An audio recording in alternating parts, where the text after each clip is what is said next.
Imagine a conversation so profound, so intensely powerful, that the very foundations of the earth tremble beneath its weight. Imagine speaking to the sovereign creator of the galaxy, not through a cryptic dream, not through an abstract vision, but face to face, just as a man speaks to his closest friend.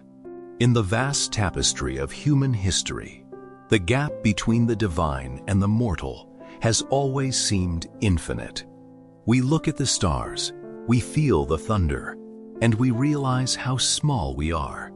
Yet, thousands of years ago, in the heart of a silent, barren wilderness, one man crossed that infinite gap. He didn't just hear about God. He experienced an intimacy with the Almighty that fundamentally changed the trajectory of human civilization. His name was Moses. But why Moses? What was it about this reluctant leader that made the Creator of all things descend in fire and cloud just to speak with him? To understand the magnitude of this relationship, we have to look past the stone tablets. We have to look into the absolute terror and beauty of a bond that lasted 40 years. Today, we are going on an epic journey through the Holy Scriptures to uncover the mind-blowing reality of what it truly means to converse with God, and how that ancient dialogue reshapes our spiritual lives today. To understand the depth of this face-to-face relationship, we must travel back to where it all began. The epic dialogue between God and Moses didn't start in a grand palace or a magnificent temple. It began in utter obscurity, in the backside of the desert, at Mount Horeb. Moses was 80 years old. He had spent the last 4 decades of his life living as a simple shepherd, hiding from a troubled past in Egypt.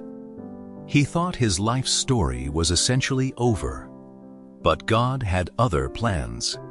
While tending his flock, Moses witnessed a phenomenon that shattered the laws of physics. A common desert bush was completely engulfed in brilliant, roaring flames.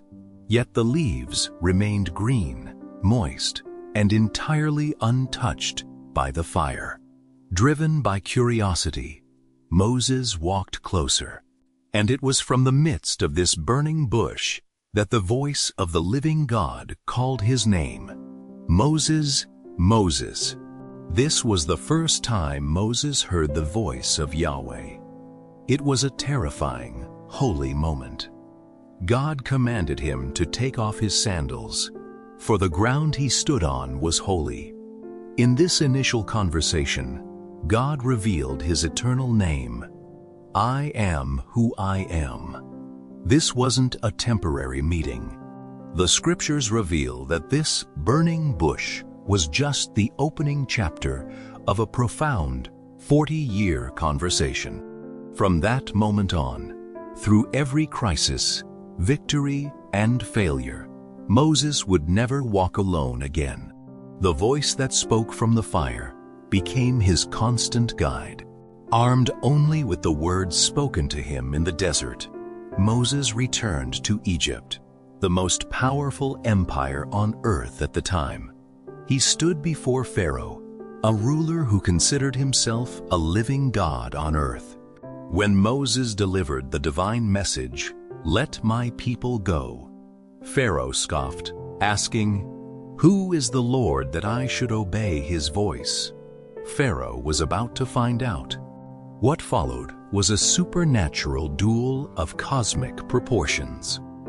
As the 10 plagues devastated Egypt, Moses acted as the direct mouthpiece of God. Before every plague, Moses would seek the Lord, receive precise instructions, and then speak them into existence. When Moses stretched out his staff, the Nile turned to blood. When he spoke, darkness fell over the land for 3 days. This era established a unique dynamic. God spoke to Moses, and Moses spoke to the world. The plagues weren't just random acts of destruction. They were specific judgments against the false gods of Egypt. Through it all, Moses' confidence didn't come from military strength or political power. It came entirely from the secret conversations he was having with the Almighty. He knew exactly what God was going to do next, because God told him. After the miraculous exodus from Egypt and the spectacular parting of the Red Sea, God led the children of Israel back to the very place where he first spoke to Moses, Mount Sinai. But this time, God didn't want to speak to Moses in secret. He wanted to reveal his glorious presence to the entire nation of Israel. He wanted them to hear his voice, so they would believe forever. The book of Exodus describes the scene with terrifying detail. Mount Sinai was wrapped completely in smoke because the Lord descended upon it in fire. The smoke billowed up like smoke from a furnace, and the whole mountain trembled violently. Then came a supernatural trumpet blast that grew louder and louder. When the Almighty began to speak the 10 Commandments directly from the fire, the response of humanity was not joy. It was absolute, paralyzing terror. The book of Exodus, chapter 20, verses 18 to 19, records this monumental moment. When the people saw the thunder and lightning, and heard the trumpet, and saw the mountain in smoke, they trembled with fear. They stayed at a distance and said to Moses, "Speak to us yourself, and we will listen. But do not have God speak to us, or we will die." Think about the weight of those words. The undiluted presence of God was so overwhelmingly holy, so incredibly majestic, that ordinary human beings genuinely believed their physical hearts would stop beating just from hearing the sound of his voice. The people shrank back. They chose distance over intimacy. They begged for a mediator. They looked at Moses and asked him to step into the fire on their behalf. Where an entire nation of millions shrank back in fear, Moses stepped forward. He walked directly into the thick, dark cloud where God was. The Holy Bible records that Moses stayed on that mountain for 40 days and 40 nights, completely detached from the physical world. He did not eat bread, and he did not drink water. For nearly 6 weeks, his physical body was sustained entirely by the raw, life-giving presence of God. It was during these extended heavenly encounters that God gave Moses something extraordinary. He didn't just give him the moral law etched on tablets of stone. He gave him the detailed architectural blueprints for a sacred tent called the Tabernacle. God said, "Let them make me a sanctuary, that I may dwell among them." God wanted to live with his people, but because he is perfectly holy and they were imperfect, a specific structure was required. Moses received exact measurements for the outer court, the holy place, and the Holy of Holies, where the Ark of the Covenant would sit. But this relationship wasn't just about Moses receiving orders. It was a true, two-way dialogue. When the people down below lost faith and built a golden calf, breaking their covenant with God, the Almighty's anger burned hot. But Moses stood in the breach. He used his unique face-to-face access to intercede. Moses argued for the lives of his people, reminding God of his promises to Abraham, Isaac, and Jacob. And the scriptures tell us that the Lord relented. Moses' prayers literally changed the fate of a nation. At the end of his long, faithful journey, Moses passed away on Mount Nebo, looking out at the promised land.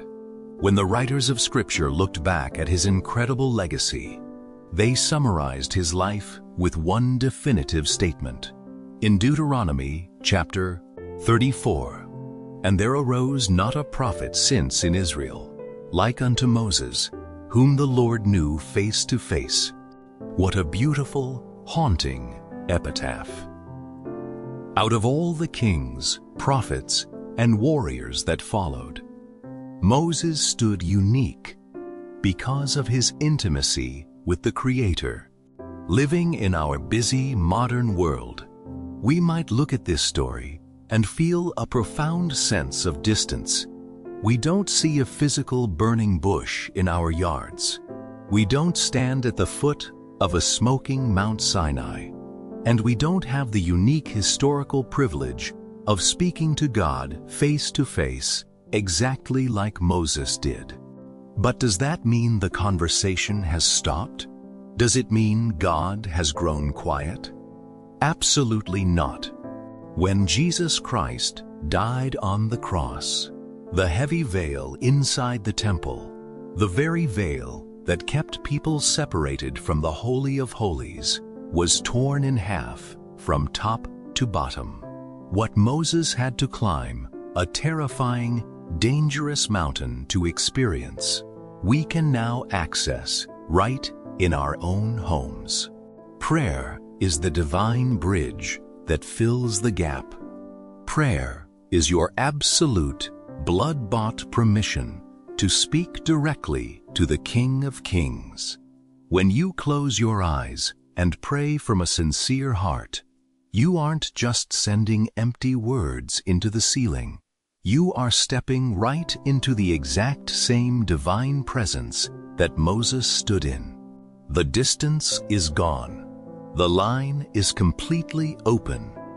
God spoke to Moses in the wilderness, and today, through his timeless word and your personal prayers, he wants to speak to you. Thank you for watching this deep dive into Scripture. If this journey inspired your faith today, please hit that like button.